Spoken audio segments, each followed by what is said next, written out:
सुप्रभात मेरे प्यारे मित्रों, आरके ऑनलाइन एकेडमी के ऑनलाइन प्लेटफॉर्म पर आप सभी लोगों का स्वागत है। जैसा कि हम लोग कल की वीडियो में चर्चा कर रहे थे कि जो हमारे सामने बीएड एंट्रेंस का एग्ज़ाम है या अग्निवीर की वैकेंसी जो लगी हुई है आने वाली है, इसमें कहाँ से प्रश्न रचनाओं से प्रश्न पूछे जा सकते हैं और ये प्रश्न किस प्रकार से आ सकते हैं, इस पर हम लोग चर्चा कर रहे थे। आइए उसी में हम लोग और आगे की चर्चा को करते हैं। कल हमने आप लोगों को पिछले वीडियो में जो बताया था उसमें हमने आप लोगों को बताया था कि किस प्रकार से जो है लेखन परंपरा की शुरुआत हुआ था। 19वीं सदी के कौन कौन से कवि आए थे जहां से जो है प्रश्न उठाया जा सकता है।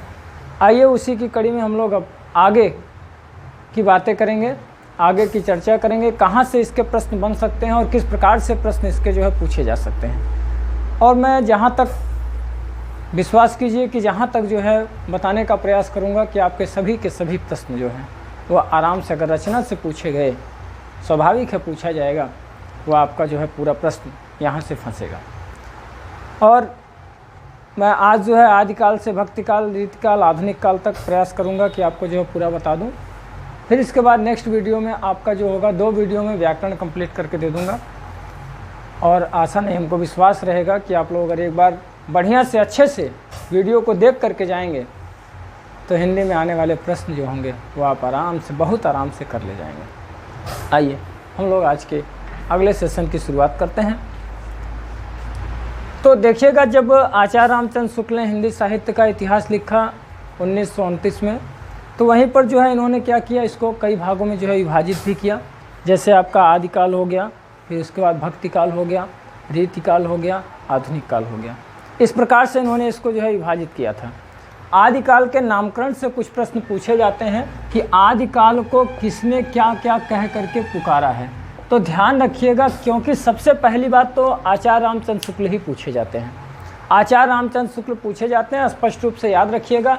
क्योंकि देखिए, आदिकाल जो था, आदिकाल में सबसे ज़्यादा जो वर्णन किया गया था वो वीरता का वर्णन किया गया था। और वीरता का वर्णन करने के कारण आचार्य रामचंद्र शुक्ल ने स्वयं इसको जो है वीरगाथा काल के नाम से जो है संबोधित किया था। तो आइए देखते हैं कि सबसे पहले आचार्य रामचंद्र शुक्ल ने क्या कहा था, तो वीरगाथा काल कहा था। वीरगाथा काल किसने कहा था, तो आचार्य रामचंद्र शुक्ल, रामचंद्र शुक्ल ने इसको क्या कहा था, तो आचार्य रामचंद्र शुक्ल ने इसको जो है आदिकाल को किस नाम से पुकारा था, वीरगाथा काल के नाम से जो है इसको पुकारा था। और ध्यान रखिएगा, इसको जो है डॉक्टर राम कुमार वर्मा ने क्या कहा था, तो डॉक्टर राम कुमार वर्मा ने इसको कहा था संधिकाल। संधिकाल, आदिकाल को संधिकाल कहने वाला कवि कौन था, या आदिकाल को संधिकाल कहने वाले साहित्यकार कौन थे, तो वह थे doctor Ram Kumar Verma. Doctor Ram Kumar Verma, note कर लीजिए इसको एकदम, ये आएगा, पक्का आएगा। इसमें से एक प्रश्न आपका बिल्कुल फिक्स है, 1 नंबर आपका फिक्स है आदिकाल के नामकरण से। और देखिए इसको जो है किसने क्या कहा था, तो ध्यान रखिएगा, महावीर प्रसाद द्विवेदी ने इसको क्या कहा था, हजारी प्रसाद द्विवेदी ने इसको क्या कहा था, तो बीजवपन काल कहा था। बीजवपन काल किसने कहा था, तो याद रख लीजिएगा, हजारी प्रसाद द्विवेदी ने कहा था। हजारी प्रसाद द्विवेदी ने इसको क्या कहा था, तो बीजवपन काल के नाम से जो है इसको कहा था।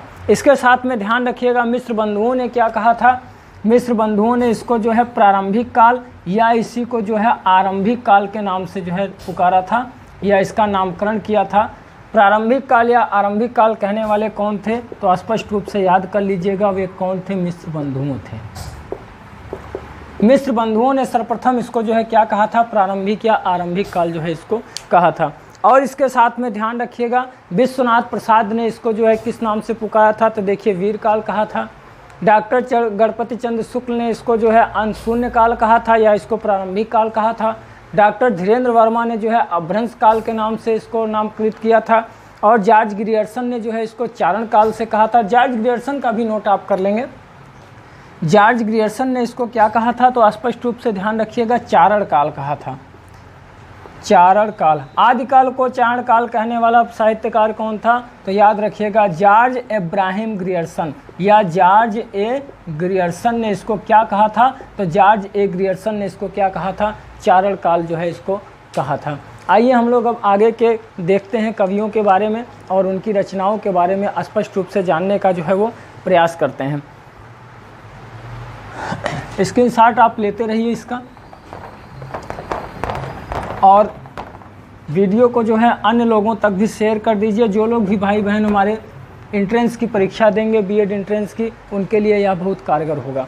इसलिए जो है आप इसको जो है इसको क्या करिएगा, आप लोग एक बार शेयर ज़रूर कर दीजिएगा, ताकि सभी लोगों के पास पहुंच जाए। जो 2-4 दिन बचा हुआ है परीक्षा का, उसमें लोग जो है इसको अच्छी तरह से अध्ययन करके कम से कम अपनी लाइफ को संवार सकें। आइए देखते हैं और आगे की तरफ हम लोग। अब देखिए, यहीं से जो है पूरा यह बट गया था हिंदी साहित्य का इतिहास। हिंदी साहित्य का इतिहास, जैसा हमने पिछले वीडियो में आप लोगों से चर्चा कर दिया था कि जो हिंदी साहित्य का इतिहास था, इसको जो है मुख्य रूप से 3 भागों में बांटा गया है। जो इसका 3 भाग कौन कौन सा था, तो प्रथम भाग को जो है इसका कहा जाता है आदिकाल। जो मध्य का काल था उसको कहा जाता है मध्यकाल, और जो वर्तमान चल रहा है उसको किस नाम से जानते हैं, तो उसको कहा जाता है आधुनिक काल। और ध्यान रखिएगा, आदिकाल तो आदिकाल ही बन करके रह गया, आदिकाल तो आदिकाल ही बन करके रह गया, लेकिन जो ये मध्यकाल था इसको जो है 2 भागों में विभाजित कर दिया गया था। जो 2 भागों में विभाजित किया गया वह पूर्व मध्यकाल कहलाया, पूर्व मध्यकाल, और दूसरा जो था, जो उत्तर का भाग था, बाद का समय था, वह समय क्या कहलाता है, उत्तर मध्यकाल कहलाता है। और ध्यान रखिएगा, जो इसका ये पूर्व मध्यकाल था, यही पूर्व मध्यकाल किस नाम से जाना गया, तो भक्ति काल के नाम से जो है जाना गया। और जो उत्तर मध्यकाल था, यही काल किस नाम से जाना गया, तो इसी को जो है रीतिकाल के नाम से जाना गया। अब रीतिकाल को देखिए कला काल भी कहा जाता है ना, रमाशंकर रसाल ने इसको जो है कला काल भी कहा है। तो अब देखेंगे, चर्चा करते हैं आगे। भक्ति काल को आगे चल करके देखिए 2 भागों में विभाजित कर दिया गया है ना। एक को कहा गया निर्गुण काव्य धारा, और दूसरे को क्या कहा गया, सगुण काव्य धारा। निर्गुण काव्य धारा को जो है 2 भागों में बांट दिया गया, ज्ञानाश्रयी शाखा, और दूसरा जो बांटा गया वो प्रेमाश्रयी शाखा के रूप में बांट दिया गया। जो लोग ज्ञान पर आधारित होकर के आधारित थे वो जो है ज्ञानाश्रयी के आधार पर रखे गए। जो प्रेम पर आधारित थे, प्रेम से जो है भगवान को प्राप्त करना चाहते थे, या प्रेम शब्द का प्रयोग करके या प्रेम जैसे शब्द को समाज में उतार करके वह ईश्वर की उपासना करना चाहते थे, वे सब किसके अंतर्गत रखे गए, तो प्रेमाश्रयी शाखा के अंतर्गत जो है उनको रखा गया था। यहीं पर सगुण काव्य धारा को भी 2 भागों में बांट दिया गया, राम भक्ति शाखा, और जो दूसरा बांटा गया वह क्या कहलाता है, कृष्ण भक्ति शाखा कहलाता है। राम भक्ति शाखा और दूसरा क्या कहलाता है, कृष्ण भक्ति शाखा कहलाता है। रीतिकाल को जो है देखिए 3 भागों में विभाजित कर दिया गया था, और ये 3 भाग कौन से थे, रीतिबद्ध, दूसरा था रीति सिद्ध, रीतिबद्ध रीति सिद्ध, और इसके बाद जो है वो तीसरा क्या था, रीति मुक्त। अब यहाँ से देखिए आधुनिक काल आता है। आधुनिक काल का जो पहला युग था वह क्या कहलाता है, भारतेंदु युग कहलाता है, जिसके प्रवर्तक स्वयं कौन थे, भारतेंदु हरिश्चंद्र थे। इसको जो है पुनर्जागरण काल के नाम से भी जाना जाता है। क्यों जानते हैं, क्योंकि यह मध्यकाल तक का जो समय था, यहाँ तक लोगों का जो ज़्यादातर रुझान जो था, वह रुझान अपने राज्य के प्रति, अपने जो है अपने स्वार्थ के प्रति इस प्रकार की भावना देखने को मिलती है। लेकिन जब ये आधुनिक काल आता है तो लोग थोड़ा सा जागृत होते हैं, और आकर के वे समाज की सही चीज़ों को जो है पहचानने का प्रयास करते हैं कि वास्तविकता क्या है। और वास्तविकता तक जाने के लिए यहाँ पर इन्होंने जो भारतेंदु हरिश्चंद्र थे, चंद्र टरे सूरज टरे टरे जगत व्यवहार, पैदल राजा हरिश्चंद्र की टरे न सत्य विचार, यहीं आपके आजमगढ़ निजामाबाद के रहने वाले थे। और इन्होंने जो है वहीं से एक नए युग की शुरुआत किया, एक नई, समझ लीजिए कि जीवन में एक समाज को लेकर के जीवन की एक नई धारा को प्रस्फुटित किया हिंदी साहित्य के माध्यम से। और वह करने वाले कौन थे, भारतेंदु हरिश्चंद्र थे, जिनको जो है हरिश्चंद्र की उपाधि से जो है सम्मानित भी किया गया था। तो भारतेंदु युग को जो है पुनर्जागरण काल के नाम से भी क्या कहा जाना जाता है। दूसरा देखिए कहलाता है द्विवेदी युग। द्विवेदी युग के जो प्रवर्तक माने जाते हैं वो महावीर प्रसाद द्विवेदी माने जाते हैं। और क्यों ऐसा माना जाता है, क्योंकि उन्होंने जो है यहाँ जो पुनर्जागरण काल की शुरुआत किया था भारतेंदु युग में, भारतेंदु हरिश्चंद्र जी ने, उसी में उन्होंने क्या किया था, सुधार करने का काम किया था। जो वहाँ पर कमियाँ रह गई थी उसको इन्होंने क्या किया था, सुधारने का काम किया था। तो इसलिए जो है इसको पुनर्जागरण सुधार काल के नाम से भी जाना जाता है द्विवेदी युग को। और इसके प्रवर्तक जो है देखिए पूछे जाते हैं क्योंकि इसमें लोग कन्फ्यूज़न में रहते हैं कि हजारी प्रसाद द्विवेदी हैं कि महावीर प्रसाद द्विवेदी हैं। तो ध्यान रखिएगा, महावीर प्रसाद द्विवेदी हैं यहाँ पर। तीसरा जो इसका भाग बढ़ता है उसको क्या कहा जाता है? छायावाद कहा जाता है। यहाँ से जब ये द्विवेदी युग समाप्त होता है तो छायावाद की शुरुआत हो जाती है। छायावाद युग की जो शुरुआत होती है इसमें 4 स्तंभ आपके आ जाते हैं। सुमित्रानंदन पंत आ जाते हैं, सूर्यकांत त्रिपाठी निराला आ जाते हैं, और देखिए जयशंकर प्रसाद आ जाते हैं, और इसके साथ में देखिए यहाँ पर महादेवी वर्मा आ जाती हैं। तो पंत प्रसाद जी को देखिए आंसू कवि के नाम से भी जाना जाता है। एक रचना इनकी बड़ी प्रसिद्ध पूछी जाती है, झरना पूछी जाती है, इनका इरावती पूछा जाता है, इनका कामायनी पूछा जाता है। तो ये देखिए प्रसिद्ध रचनाएं हैं जिसकी अभी हम चर्चा कर देते हैं, आपको एकदम बिल्कुल याद हो जाएगा। और इसके बाद देखिए छायावाद के बाद फिर आगे जो है प्रयोगवाद आ जाता है, फिर प्रगतिवाद आ जाता है, नई कविताएँ आ जाती हैं, है ना, जहाँ से आपको आज्ञेय को पढ़ने को मिलता है, तार सप्तक को पढ़ने को मिलता है। तो यहाँ से जो है नवीनीकरण का शुरुआत हो जाता है। एक तरह से आप कह लीजिए कि आधुनिक काल जो है यह एक तरह से अगर देखा जाए तो आधुनिक काल में आडंबरों से हटने का पूरा प्रयास किया गया है। और यहीं पर देखा जाए दूसरी तरफ कि यहाँ भक्ति काल तक थोड़ा सा आडंबर है, और यहाँ पर पूरा तरह से आडंबरों से विरक्त होने का जो है पूरा प्रयास और आधुनिकीकरण की उपेक्षा यहाँ आधुनिक काल में पूरा जो है देखने को मिलता है आपको। आइए हम लोग शुरू करते हैं। इसको आप लोग नोट करना चाहें तो कर सकते हैं। आगे हम लोग शुरू करते हैं। आदिकाल की विशेष रचनाएं कौन कौन सी हुई और किस प्रकार से आई। ठीक है, स्क्रीनशॉट आप ले लें इसका।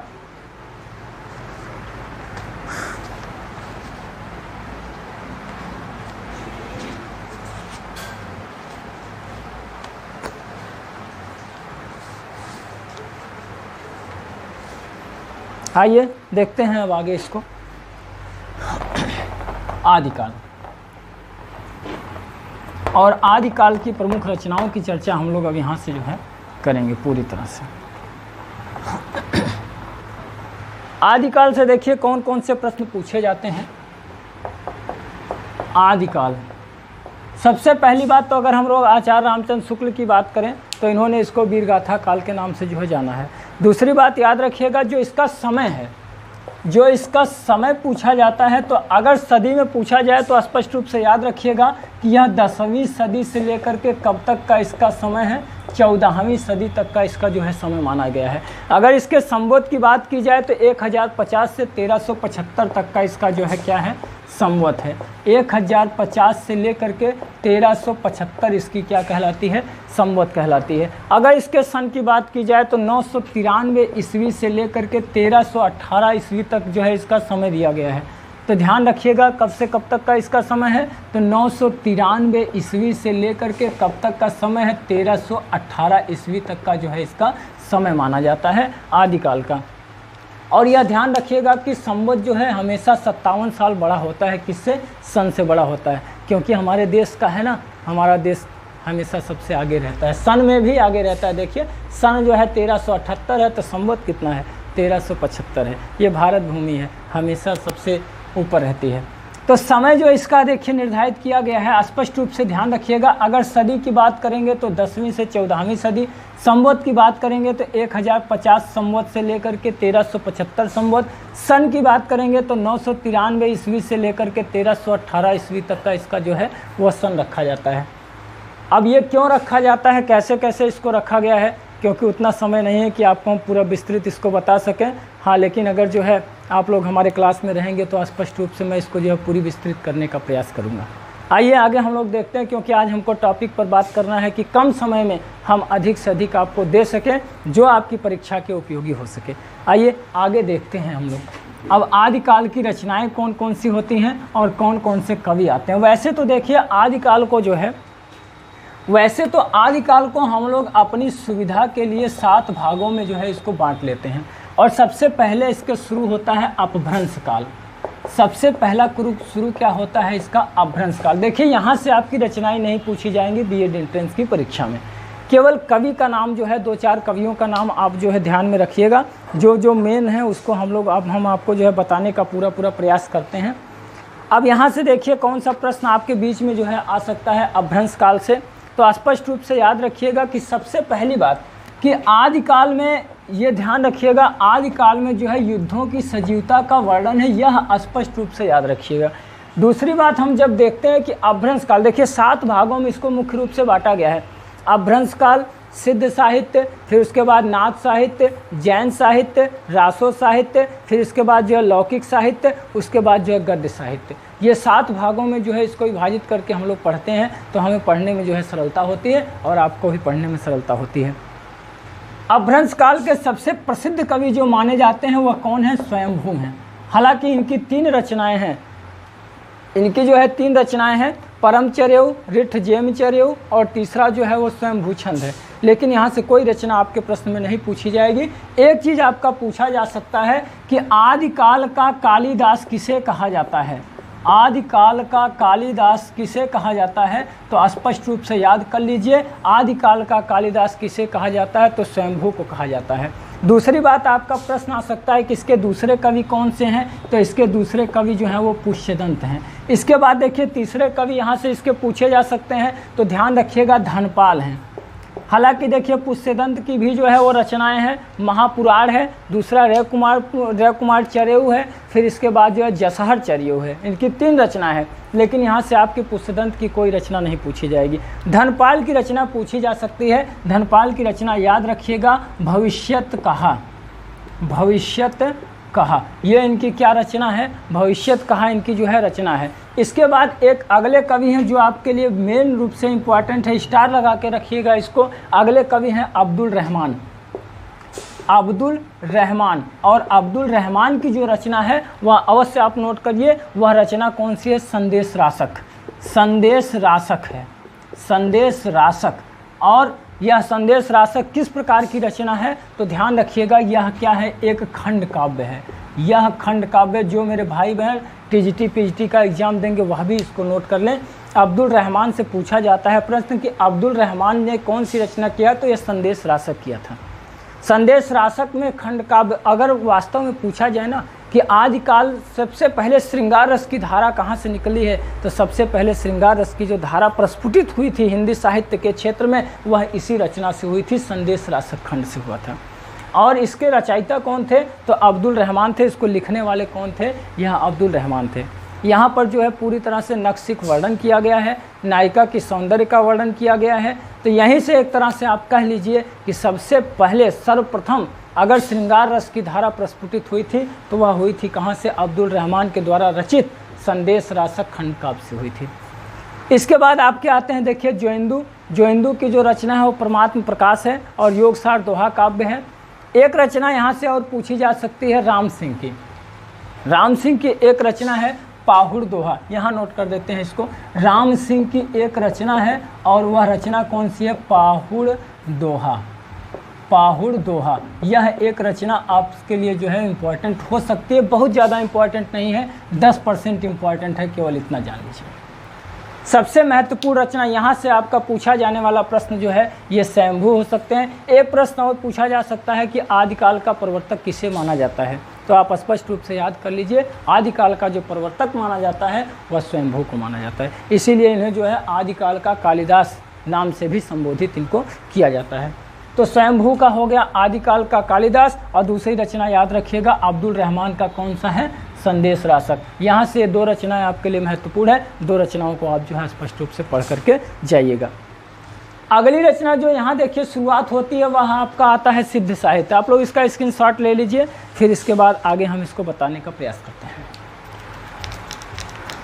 आशा है कि आप लोग समझ रहे हैं अच्छे तरह से, और अच्छी बात भी है आपके पास आज इतना ही समय है कि आप इसको जो भली भांति केवल यहाँ अधिक जानकारी ना लेकर के केवल रचनाओं पर ध्यान दें और आप जो है रचनाओं को समझने का प्रयास करें, क्योंकि अधिक से अधिक अगर रचनाओं को पढ़े समझने का केवल प्रयास किए रहेंगे, नाम केवल आपके सामने होगा, तो मैं तो स्पष्ट रूप से कहता हूँ कि सुनी हुई चीज़ें ज़्यादा याद होती हैं, पढ़ी हुई चीज़ें कम याद होती हैं। आप रास्ते से जाते हैं, कोई गाना चल रहा है और गाना आप सुनते हैं, आपको गाना जो है याद हो जाता है, लेकिन अगर आप उसको पढ़ करके जाते हैं तो आपको उसकी अपेक्षा कम याद होता है। ये प्राकृतिक ईश्वरीय देन है कि आप जब कोई चीज़ सुनते हैं तो आपको अधिक जो है प्रभावित करती है। तो आप केवल इस वीडियो को एक बार सुन करके जाएंगे तो आपको बहुत आराम से जो है तैयार रहेगा। आइए आगे देखते हैं हम लोग सिद्ध साहित्य। आदिकाल में अब देखिए यह अपभ्रंश साहित्य था। अपभ्रंश साहित्य के बाद जो दूसरा आता है उसको क्या कहा जाता है? सिद्ध साहित्य। सिद्ध साहित्य, यह आपका दूसरा पार्ट है सिद्ध साहित्य। 7 आपके पार्ट हमने बताया था। सिद्ध साहित्य में देखिए ये जो हमारे भारत में जो थे ना, ये जहाँ पर नालंदा विश्वविद्यालय बना हुआ है वहाँ पर पहले एक मठ हुआ करता था, और वह मठ किसने बनाया था? तो सिद्धों ने बनाया था। और सिद्धों की संख्या जो राहुल सांकृत्यायन जी ने माना है, राहुल सांकृत्यायन जी ने जो माना है, आप लोग जानते हैं कि राहुल सांकृत्यायन हमारे जो निजामाबाद के रहने वाले थे, और उन्होंने लिखा है कि सैर कर दुनिया की गाफिल जिंदगानी फिर कहाँ, सैर कर दुनिया की गाफिल जिंदगानी फिर कहाँ, गर कुछ ज़िंदगी रही तो नौजवानी फिर कहाँ। अर्थात जीवन में घूमते रहना चाहिए, टहलते रहना चाहिए, हमेशा प्रसन्न रहना चाहिए, और जब प्रसन्न रहेंगे, घूमते टहलते रहेंगे, तो आपका ज्ञान जो है वैसे ही बढ़ता है। तो सिद्ध साहित्य में जो राहुल सांकृत्यायन ने इनकी संख्या माना है, वो संख्या कितनी माना था इनकी? 84। और हम आपको बता दें, ये लोग जो है पूरे भारत में अपना स्थापित करना चाहते थे। ये अपने जो है 84 सिद्ध मिल करके जो है अपने नाम के अंत में पा भी लगाते थे। लोग अपना एक जो है ग्रुप तैयार करना चाहते थे, आप इस प्रकार से कह लीजिए, समूह तैयार करना चाहते थे। और ऐसे में उसी समय जो है बख्तियार खिलजी नाम का एक शासक हुआ, और उस शासक ने क्या किया, इनके जो है पता चला कि ये लोग जो है आडंबर को रचते हैं या इस प्रकार की बातें करते हैं, तो उसको बड़ा ख़राब लगा। उन्हें क्या किया कि इनके जो है मठ को उखड़वा करके फेंकवा दिया, और जब फेंकवा दिया तो ये लोग जो है पूरी तरह से तितर बितर हो गए। ठीक है, आइए लेकिन हम जो है मेन टॉपिक पर बात करते हैं।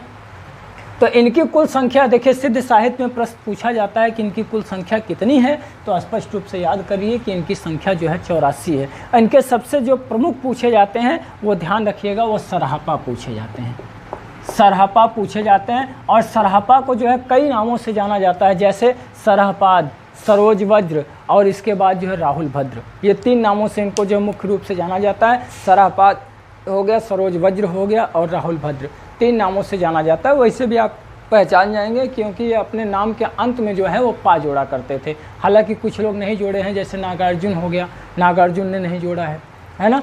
लेकिन मुख्य रूप से आपका जो है एक प्रश्न यहाँ से बनता है, एक प्रश्न आप जो है याद करके जाइएगा कि इनकी संख्या कितनी थी? 84 थी। और सिद्ध साहित्य से हैं तो सबसे ज़्यादा अगर पूछा जाता है तो सरहपा को फिर से सुन लीजिए, और भी नामों से जानते हैं। सरहपाद नाम से जानते हैं, सरोज वज्र नाम से जानते हैं, और शालिभद्र के नाम से भी राहुल भद्र के नाम से भी इनको जो है जाना जाता है।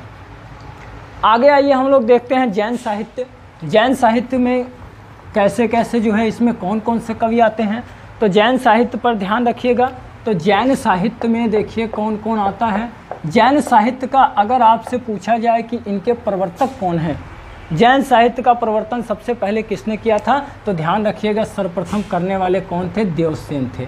और देवसेन की जो सबसे प्रसिद्ध रचना है, वह इनकी जो प्रसिद्ध रचना है, वह रचना कौन सी है? स्पष्ट याद रखिएगा, इनकी रचना कौन सी है देवसेन की? तो श्रावकाचार है। कौन सी भैया? श्रावकाचार, श्रावकाचार है। और श्रावकाचार में जो इन्होंने वर्णन किया है ना, वह गृहस्थ आश्रम का वर्णन किया है। यह गृहस्थी का वर्णन किया है कि व्यक्ति को जो है अपने जीवन में गृहस्थ आश्रम में रह करके किस प्रकार से जीवन का जो है पालन करना चाहिए। बहुत अच्छी रचना है, समय मिले तो आप लोग इसको पढ़ने का जरूर प्रयास कीजिएगा। और इसके बाद देखिए दूसरी रचना जो है वो शालिभद्र सूरी की है, शालिभद्र सूरी। और इन्होंने कौन सी रचना लिखा है? इनकी 2 रचनाएँ हैं, लेकिन सबसे ज़्यादा महत्वपूर्ण जो है श्रावकाचार है। दव्य सहाय करके भी एक रचना है, लेकिन आप उसको ध्यान मत दीजिए। एक रचना इनकी ध्यान रखिएगा, श्रावकाचार, और यह इंपॉर्टेंट आपके लिए हैं, देवसेन पूछे जा सकते हैं। शालिभद्र सूरी की जो रचना है वो भारतेश्वरी बाहुबली रास है। यह जो है कौन सी है? भारतेश्वर बाहुबली रास, बाहुबली रास इनकी रचना है। ये दोनों जो है भाई थे, भरत और बाहुबली, ये दोनों भाई थे। और जिसमें जो है दोनों भाई बड़े ही जो है धुरंधर थे। भरत जो थे वो थोड़ा सा नम स्वभाव के थे, और बाहुबली जो थे थोड़ा उग्र स्वभाव के थे। जिसमें जो है भरत को जो है नम स्वभाव होने के कारण इनको जो है अयोध्या का राज्य मिला था, और बाहुबली जो है उग्र स्वभाव होने के कारण इनको जो है तक्षशिला का राज्य जो है दिया गया था। ठीक है, आगे देखते हैं। इसके बाद है आसगु। आसगु की एक रचना है चंदन बाला रास, चंदन बाला रास। यह रचना किसकी है?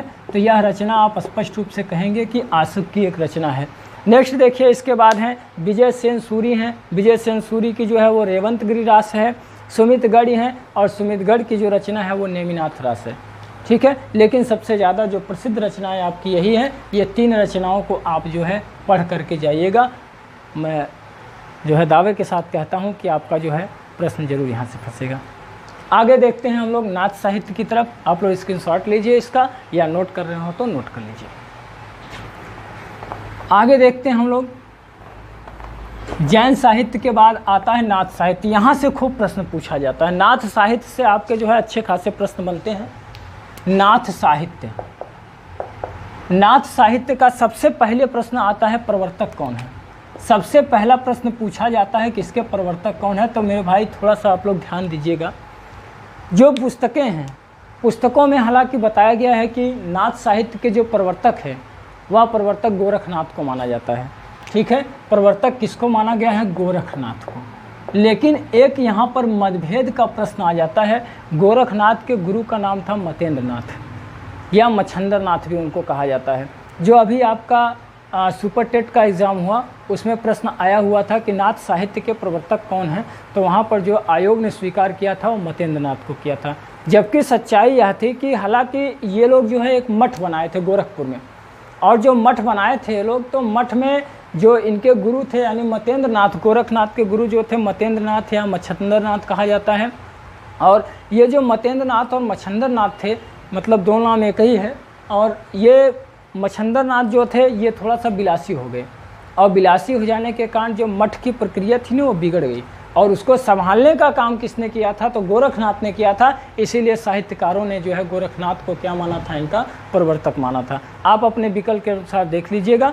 अगर उसमें मतेंद्र नाथ होगा तो आप लोग, क्योंकि ये प्रश्न आयोग स्वीकार कर चुका है, आप मतेंद्र नाथ को लगा दीजिएगा। अगर मतेंद्र नाथ नहीं है तो गोरखनाथ स्पष्ट रूप से आपके सही होंगे। ठीक है, तो देखिए हम बता देते हैं गोरखनाथ के गुरु का क्या नाम था। तो इनके गुरु का नाम था मतेंद्र नाथ। मतेंद्र नाथ, या इन्हीं को किस नाम से जाना जाता है? तो मच्छंदर नाथ के नाम से जो है जाना जाता है। दूसरी बात याद रखिएगा कि नाथ साहित्य में जो गोरखनाथ या इन लोगों को माना गया है, इन लोगों को और किस नाम से जाना जाता था? तो याद रखिएगा, इनको जो है योगी कहा जाता था, अवधूत कहा जाता था, है ना। या इसके साथ में इनको जो है अवधूत, या इसके साथ साथ इनको जो है कनफटे भी कहा जाता है। इनको क्या कहा जाता है? कनफटे। क्यों कहा जाता है? क्योंकि यह कान में जो है कुंडल धारण करते हैं। आपका प्रश्न पुलिस की परीक्षा में पूछा गया कि आदित्यनाथ योगी किस संप्रदाय से मिलान करते हैं या किस संप्रदाय से हैं। यह आपकी पुलिस की परीक्षा में पूछा गया था कि आदित्यनाथ योगी किस संप्रदाय से हैं। तो स्पष्ट रूप से याद रखिएगा, नाथ संप्रदाय से हैं। क्यों नाथ संप्रदाय से हैं? क्योंकि कान में कुंडल धारण करते हैं, इसलिए इनको जो है और योगी कहा जाता है। यही कारण है कि इनको जो है योगी के नाम से भी जाना जाता है। तो इनको जो है योगी कहा जाता है, अवधूत कहा जाता है, कनफटे कहा जाता है। और ध्यान में रखिएगा, जो नाथ साहित्य से और क्या प्रश्न आपका बन सकता है, इन्होंने जो है कौन सा योग अपनाया था? तो इनका जो योग था वह योग हठ योग के नाम से जो है जाना जाता था। हठ योग के नाम से इनको जो है हठ योग था। हा का मतलब होता है सूर्य, और ठा का मतलब क्या होता है? चंद्रमा। अर्थात ये लोग जो है सूर्य और चंद्रमा की उपासना करते थे, इसीलिए इनके योग को जो है हठ योग का नाम भी दिया गया है। गोरखनाथ की जो रचनाएं हैं उनको थोड़ा सा ध्यान से सुन लीजिए। गोरखनाथ की रचना है प्राण संकली, इसके साथ है गोरखबोध, रोमावली, और इसके साथ जो है नरवय बोध। यह इनकी जो है गोरखनाथ की प्रसिद्ध रचनाएं हैं। वैसे आपका जो प्रश्न बनने वाला है ना यूपी बीएड की परीक्षा में, वहाँ आपका यही बनेगा, इसका प्रवर्तक कौन है? गोरखनाथ है। या पूछा जा सकता है गोरखनाथ के गुरु का नाम, या किसी भी योगी का नाम पूछा जा सकता है कि इन योगी को जो है किस संप्रदाय से मिलान करते हैं, या योगी जो हैं किस संप्रदाय से हैं, किस साहित्य से हैं। इतना ही आप ध्यान में रखिएगा। यहाँ तक का प्रश्न आपका जो है पूछा जा सकता है। और भी इसके साथ में जैसे चौरंगी नाथ हो गए, गोपीनाथ हो गए, चुड़कर नाथ हो गए, जलधृढ़ हो गए, ये सब जो है इसी नाथ साहित्य के कवि हैं जो कि पूछे जा सकते हैं। लेकिन यहाँ पर आपका जो है ये नहीं पूछे जाएंगे। आगे आइए हम लोग देखते हैं रासो साहित्य। रासो साहित्य से आपके कई प्रश्न बनते हैं और यहाँ से प्रश्न पूरा पूछे जाने की संभावना होती है। रासो का अर्थ पूछा जा सकता है कि रासो का शाब्दिक अर्थ क्या होता है। तो स्पष्ट रूप से याद रखिएगा, रासो साहित्य, रासो साहित्य में जो है रासो शब्द की जो उत्पत्ति है, रासो का अर्थ क्या होता है, इसका शाब्दिक अर्थ क्या होता है, इसको किस नाम से जाना जाता है? तो रासो को जो जाना जाता है वो रहस्य है। इसका मूल अर्थ जो होता है वो क्या होता है, रहस्य होता है। इसका शाब्दिक अर्थ क्या होता है, तो रहस्य होता है। और अगर देखा जाए तो इसके जो रासो साहित्य के प्रथम कवि कौन हुए, तो दलपत विजय हुए। दलपत विजय जो थे पहले एक जैन साधु थे, बाद में जो है रासो साहित्य में आ गए। तो दलपत विजय, और दलपत विजय की जो रचना कौन सी है, तो खुमार रासो। इनकी रचना कौन सी है, खुमार रासो रचना है इनकी। नेक्स्ट देखिए, और यहाँ से जो पूछा जा सकता है नरपत नाल, इसमें सब के सब महत्वपूर्ण है, कोई भी प्रश्न यहाँ से पूछा जा सकता है। अगला देखिए नरपत नाल, और नरपत नाल की जो रचना है वह कौन सी है, तो स्पष्ट रूप से याद रखिएगा बीसल देव रासो। अगली रचना है बीसल देव रासो। और इसके साथ में देखिए नरपत नाल के साथ में कौन सी, सांगधर पूछा जा सकता है। और सांगधर जो है, सांगधर की रचना कौन सी है, तो स्पष्ट रूप से याद रखिएगा सांगधर की जो रचना है वह हमीर रासो है, वह हमीर रासो है। ठीक है। और इसके साथ में देखिए जगनिक की एक रचना पूछी जाती है, तो जगनिक की कौन सी रचना है, तो जगनिक की रचना है परमाल रासो। इनकी रचना है कौन सी, परमाल रासो। परमाल रासो रचना किसकी है, जगनिक की रचना है। और देखिए सबसे महत्वपूर्ण, स्क्रीनशॉट लीजिए आप लोग, सबसे महत्वपूर्ण चीज़ बताने जा रहा हूँ जो प्रश्न बनने की 100% संभावना है। आगे देखिएगा, यहाँ से रासो साहित्य का एक सबसे बड़ा प्रश्न पूछा जाता है। यहाँ से पूछा जाता है कि रासो साहित्य के प्रथम महाकवि कौन हुए। अगर पूछा जाए कि सबसे पहले महाकवि कौन हुए, तो स्पष्ट रूप से याद करिएगा चंदर बरदाई थे, चंदर बरदाई। और पूछा जाए कि पहला महाकाव्य कौन सा लिखा गया, तो स्पष्ट रूप से याद रखिएगा पृथ्वीराज रासो लिखा गया। सबसे पहला महाकाव्य पृथ्वीराज रासो लिखा गया था, पृथ्वीराज रासो। क्योंकि आप लोग जानते हैं कि इसमें जो है जो घटनाओं का वर्णन है वह मोहम्मद गोरी और पृथ्वी, तो इसमें देखिएगा इसमें दो लोगों का वर्णन है, और वर्णन किसका किसका है, तो पृथ्वीराज रासो में ध्यान रखिएगा कि इसमें जो है एक तो आपके पृथ्वीराज चौहान थे, पृथ्वीराज चौहान, और दूसरे तरफ कौन थे, मोहम्मद गोरी। जो मेरे भाई बहन इतिहास के अध्ययन किए होंगे वो लोग जानते होंगे कि मोहम्मद गोरी जो है गौर प्रदेश का रहने वाला था। यह मोहम्मद गोरी गौर प्रदेश का रहने वाला था और भारत पर आक्रमण किया था। हम पूरी घटनाओं का वर्णन नहीं करेंगे फिर कभी, लेकिन फिलहाल इतना आप जान लीजिए कि मोहम्मद गोरी और पृथ्वीराज चौहान के मध्य युद्ध होता है, जिसमें जो है मोहम्मद गोरी जीत जाता है, पृथ्वीराज चौहान हार जाते हैं। हालांकि यह एक छल से किया गया था। इतिहास के हमारे भाई बहन आप लोग जानते होंगे कि छल किया था किसने, मोहम्मद गोरी ने, और छल के साथ जो है पृथ्वीराज चौहान को बंदी बना लिया। और बंदी जब इसको बना लिया तो बनाने के बाद लेकर के जाता है, इनकी दोनों आंखें सलाखों से फुड़वा देता है, ताकि जो है ये पृथ्वीराज चौहान देख ना सकें। और हमारे इस पृथ्वी पर, भारत भूमि पर, दो लोग केवल शब्द वेदी बाण चलाना जानते थे। वह कौन कौन थे, एक अयोध्या के चक्रवर्ती राजा दशरथ कहे जाते हैं, और दूसरे जो है पृथ्वीराज चौहान कहे जाते हैं।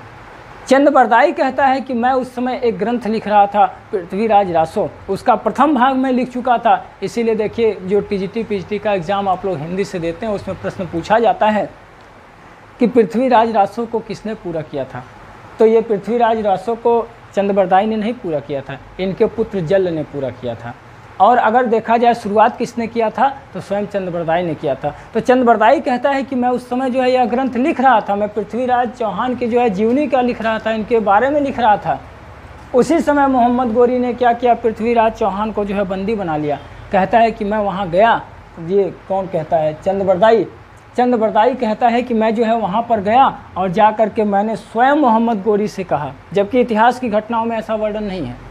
यह कहता है कि मैं स्वयं मोहम्मद गोरी के पास गया और मैंने कहा कि मेरे राजा एक बहुत बड़ी कला जानते हैं, वह शब्द से बाण चलाना जानते हैं। उसने मोहम्मद गोरी आश्चर्यचकित रह गया कि शब्द से कैसे बाण कैसे चलाया जा सकता है। और जब आश्चर्यचकित हो गया तो इस बात को लेकर के उसने कहा कि मैं इस कला को देखना चाहूँगा, मैं चाहूँगा कि यह कला मैं देखूँ। तैयार हो जाते हैं चंद बरदाई, ठीक है मेरे राजा जो है ज़रूर आपको यह कला प्रदर्शित करेंगे। चढ़ कर के ऊपर सिंहासन लगा करके बैठ जाता है, और बैठने के बाद यह चंद बरदाई कहता है किससे, जा कर के पृथ्वीराज चौहान से कहता है कि 4 बांस 24 गज 4 बांस 24 गज, अंगुल अष्ट प्रमाण, और ता ऊपर सुल्तान बसत है, मत चूक्यो चौहान। इतना कहते ही अपने बाण को जो है छोड़ता है पृथ्वीराज चौहान, जाकर के मोहम्मद गोरी को लगता है और मोहम्मद गोरी सीढ़ियों से गिरता हुआ जो है नीचे आ जाता है। इस घटना का वर्णन पृथ्वीराज रासो में जो है किया गया है। कभी आपको जब हम पृथ्वीराज रासो पढ़ाएंगे विस्तार से तो पूरी तरह से बताएंगे, चर्चित करेंगे, लेकिन फिलहाल आज आपको इतनी आवश्यकता है। तो पृथ्वीराज रासो में जो है किसका वर्णन है, तो पृथ्वीराज रासो, देखिए यहाँ से यह प्रश्न पूछा जाएगा कि सबसे प्रथम महाकाव्य कौन सा है, तो प्रथम महाकाव्य जो है वो पृथ्वीराज रासो है। अगर आपसे पूछा जाए कि प्रथम महाकवि कौन था, तो प्रथम महाकवि जो है चंद्रबरदाई को माना जाता है, और यह किस साहित्य में आता है, तो इसी में आता है। एक प्रश्न देखिए जो बनने की संभावना है, चंद्रबरदाई के वंशज में आगे कौन उत्पन्न हुआ, तो चंद्रबरदाई के वंशज में जो आगे उत्पन्न हुए थे वह आपके महाकवि सूरदास हुए थे। और सर्वप्रथम पृथ्वीराज रासो का अंग्रेजी में अनुवाद किसने किया था, तो स्पष्ट रूप से आप याद रखिएगा कि इसका अनुवाद जो है कर्नल टॉड ने किया था। कर्नल टॉड ने जो है पृथ्वीराज रासो का जो अंग्रेजी में अनुवाद किया था। हालांकि यहाँ से प्रश्न आपका नहीं पूछा जाएगा, इतना ही आपका जो है 2 क्वेश्चन आपके लिए जो है क्या होगा, इम्पॉर्टेंट होगा। स्क्रीनशॉट लीजिए, फिर आगे बताएं आपको और यहाँ से कहाँ से प्रश्न जो है पूछे जा सकते हैं। आगे देखिए आप लोग, अगर समझ में आ रहा हो तो लाइक भी कर दें, अगर पसंद आ रहा हो तो आगे देखिएगा, और भी लोगों तक इसको जो है शेयर कर दीजिएगा आप लोग। हालांकि मेरा कोई इरादा नहीं है कि आप लोग जो है फटाफट शेयर कर दीजिए, ऐसा कुछ नहीं है। इसलिए मैं कह रहा हूँ कि जो लोग और भी भाई बहन हैं जो एंट्रेंस देंगे उनको भी इसका लाभ मिल जाए, क्योंकि जीवन जो है बहुत अनमोल होता है, और वही जीवन महान होता है जो दूसरों के काम आता है। अपने लिए तो पक्षी भी जीता है, अपने लिए तो पशु भी जीता है, आखिर इस मनुष्य का जन्म इसलिए मिला हुआ है कि वह कुछ दूसरों के लिए भी कर सके। तो आप लोग कुछ दूसरों के लिए भी करने का प्रयास कीजिए। आगे देखिए है लौकिक साहित्य। लौकिक साहित्य, लौकिक साहित्य से देखिए एक रचना बहुत मज़ेदार पूछी जाती है, कुशल लाभ कल्लोल की। कुशल लाभ कल्लोल।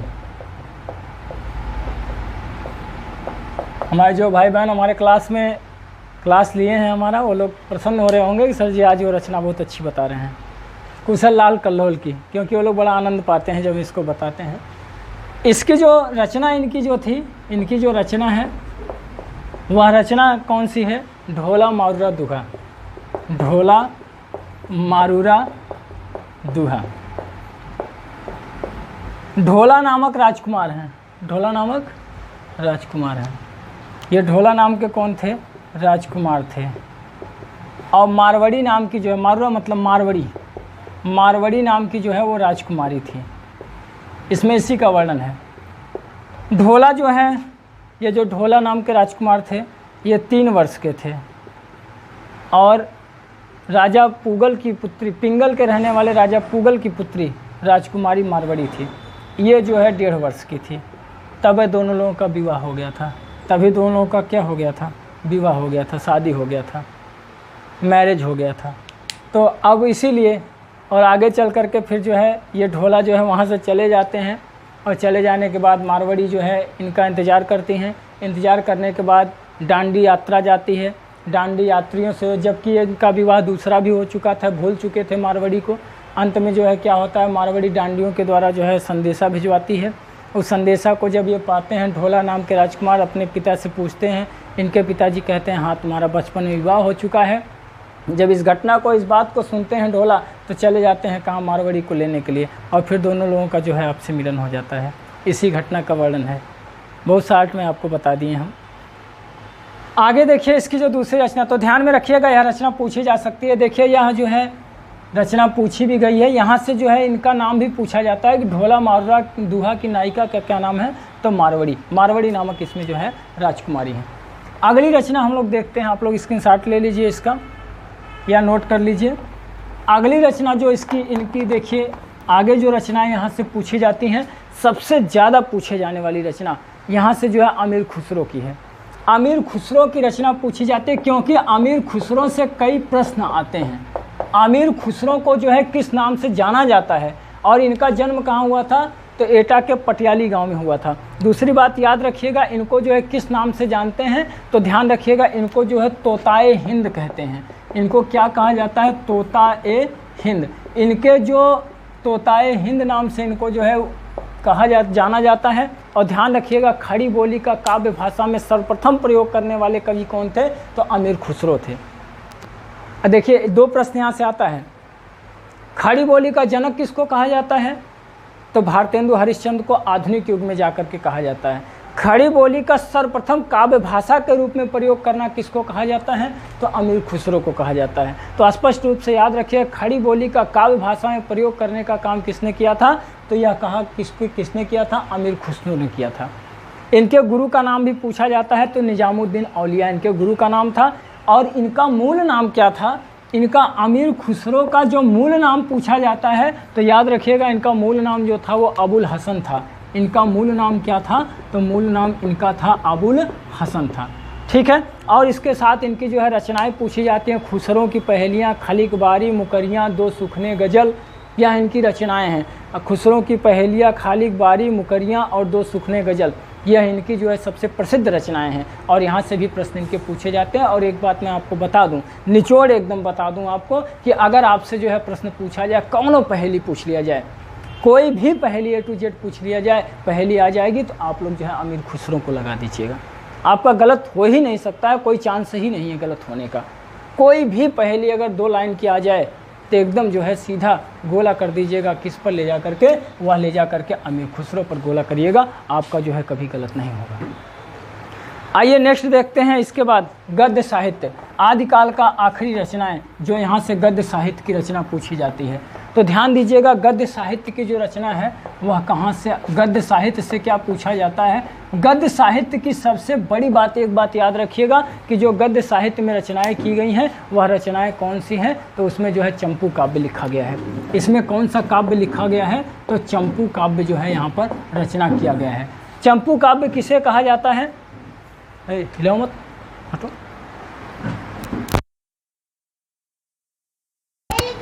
यहाँ से जो रचनाएं की गई हैं वह कौन सी है, देखिए चंपू काव्य है। चंपू काव्य का तात्पर्य होता है क्या, गद्य पद्य मिश्रित। जो रचनाएं गद्य प्लस पद्य दोनों में की जाती हैं, ऐसी रचनाओं को क्या कहा जाता है, तो ध्यान में रखिएगा, इसको जो है चंपू काव्य कहा जाता है। 5 स्टार लगा लीजिए इस पर। चंपू काव्य होता है, चंपू काव्य होता है, तो कहाँ क्या किसको कहते हैं चंपू काव्य, तो जो गद्य पद्य मिश्रित होता है उसी को क्या कहा जाता है, चंपू काव्य के नाम से जाना जाता है।